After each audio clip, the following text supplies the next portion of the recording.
Brought to you by Biz Analyst by खाता book. ना computer ना फाइल, अब टैली डेटा ऑन मोबाइल बिज एनालिस्ट के साथ। नमस्कार, आप देख रहे हैं दिल्ली तक। मैं हूं आपके साथ अनुराधा तंवर। एक बार फिर से कोरोना वायरस ने दस्तक देनी शुरू कर दी है और कोविड के मामले अब धीरे धीरे बढ़ते हुए नजर आ रहे हैं। देश की राजधानी दिल्ली में भी अब कोविड के मामलों में इजाफा हो रहा है। नए मामलों की संख्या हर बीतते दिन के साथ बढ़ती हुई नजर आने लगी है और अब ये जो कोविड है वो दिल्ली के स्कूल तक पहुंच गया है। और सिर्फ दिल्ली के स्कूल नहीं बल्कि एनसीआर के स्कूल से भी छात्रों के कोविड पॉजिटिव होने की खबर सामने आई है, जिसके बाद कई सवाल उठ रहे हैं। क्या स्कूल में बच्चों को भेजना सही है? क्या स्कूल में अब भी कोविड अप्रोप्रिएट बिहेवियर अमल में लाया जा रहा है? क्या अभी भी स्कूल में एसओपीज हैं? इस तरह की कई सवाल जो हैं वो मन में आ रहे हैं, क्योंकि स्कूल से अब इस तरह की खबरें आ रही हैं कि बच्चे कोरोना पॉजिटिव पाए गए हैं। आपको थोड़ा डेटा दिखाते हैं कि किस तरह से दिल्ली एनसीआर के स्कूल तक अब कोविड पहुंच गया है। दिल्ली में एक छात्र और टीचर के कोरोना संक्रमित होने की खबर सामने आई है। गाजियाबाद में अब तक 9 छात्र कोविड पॉजिटिव हो चुके हैं। वहीं नोएडा के खेतान स्कूल में 13 बच्चे कोविड पॉजिटिव हुए हैं, जबकि नोएडा में कुल 23 बच्चे कोविड की चपेट में आ चुके हैं। तो ये आंकड़े ये बता रहे हैं कि किस तरह से दिल्ली एनसीआर के स्कूल में कोरोना पहुंच रहा है, फैल रहा है और बच्चे कोविड की चपेट में आ रहे हैं।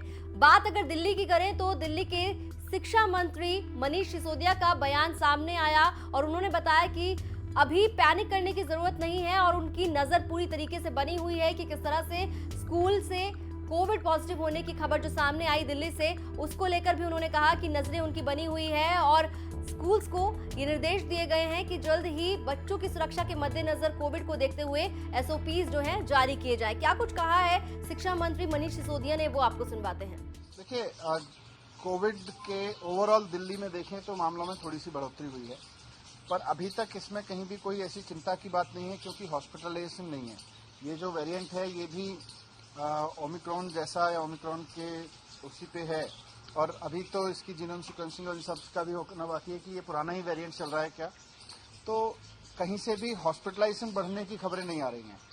पर अब क्योंकि कोविड है और हम सब बार बार कहते हैं कि पिछले 2 साल के बाद अब हम सबको कोविड के साथ जीना सीख के आप आगे बढ़ना है, तो कहीं कोई ऐसी टेंशन की बात नहीं है। कुछ स्कूल से मैं लगातार नजर रखे हुए हूँ, किसी भी स्कूल में कहीं एक भी केस आता है किसी टीचर या किसी एक बच्चे को, तो उस वक्त स्कूल भी हमको रिपोर्ट कर रहा है और हम भी स्कूल को जो भी दिशा निर्देश हैं इंडिविजुअली दे रहे हैं। मैंने अपने एजुकेशन डिपार्टमेंट के ऑफिसर्स को कहा है कि अभी 2-3 दिन की छुट्टियां हैं, इस बीच में केसेस पे नजर रखते हुए एक जनरल गाइडलाइन नए हिसाब से बना के स्कूल्स के लिए जारी करें।